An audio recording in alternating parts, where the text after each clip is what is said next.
Mesdames et messieurs, bonjour, bonsoir. Je suis Patrick François et bienvenue sur Haïti Culture et Perspective, la chaîne qui dit du bien d'Haïti.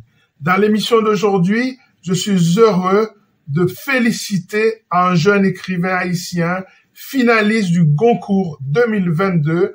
Je parle de Mackenzie Orsel. Et je vous dirai dans quelle mesure je pense que cet événement est un événement majeur, non seulement pour la culture haïtienne, mais pour la littérature et le travail que fournissent les jeunes écrivains haïtiens.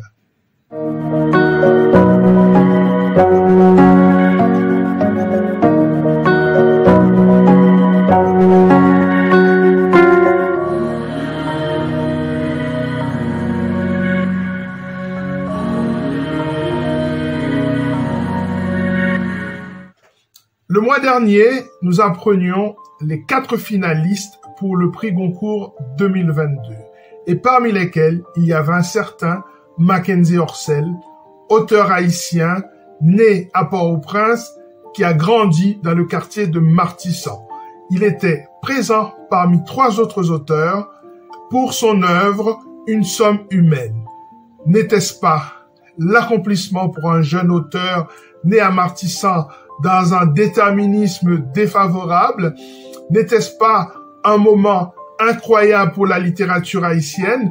N'était-ce pas un moment où on pouvait tous, en tant qu'Haïtiens ou Haïtiens vivant à l'étranger ou jeunes nés de parents haïtiens, n'était-ce pas pour nous un moment de fierté, un moment de respiration, un moment d'inspiration dans un pays qui aujourd'hui encore vit, combat, se bat pour sa dignité, un pays qui n'a jamais cessé de se lever et de regarder vers un avenir malgré toutes les difficultés qui se sont dressées devant lui, que ce soit des difficultés d'ordre politique, que ce soit des difficultés d'ordre climatique.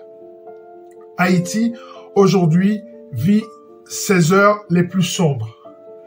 Nous sommes dans un monde qui refuse de regarder vers nous.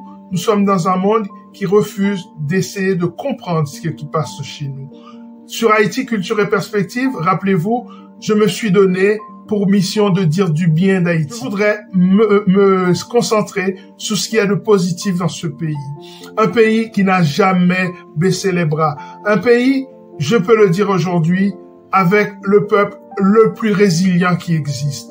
Quel peuple pourrait accepter ces conditions d'existence sans jamais se révolter? Quel peuple pourrait accepter des conditions aussi pitoyables sans jamais se lever contre le système en place?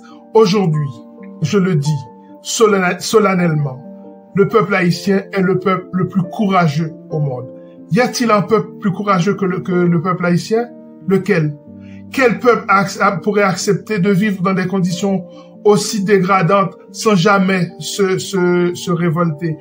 Je ne sais pas si vous avez remarqué, mais quand le peuple haïtien se met debout, c'est toujours pour revendiquer des choses claires. Il y a toujours dans le système revendicatif haïtien un éclairage, quelque chose de beaucoup plus profond, quelque chose d'existentiel.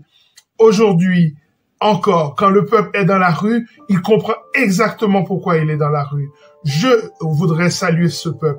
Je me refuse à dire du mal de ce peuple qu'on qualifie parfois de barbare, ce peuple qu'on qualifie de tous les sobriquets négatifs. Aujourd'hui, sur Haïti Culture et Perspective, je célèbre un homme qui est né au milieu de ce peuple, Mackenzie Orsel. C'est un auteur que je connais peu parce que je vis, pour ceux qui connaissent mon histoire, j'ai vécu un temps en Belgique, un temps au Mexique et actuellement à Madrid, en Espagne. Et dès lors, il est difficile d'avoir accès à toute la littérature haïtienne. Comment vivre sa culture haïtienne en étant privé des sources et des ressources de cette culture haïtienne? L'une des ressources de cette culture haïtienne, c'est évidemment le livre. Alors, Mackenzie Orsel, aujourd'hui, je suis prêt à commander ces livres et à me mettre à la découverte d'un auteur, manifestement, qui est rentré dans la cour des grands.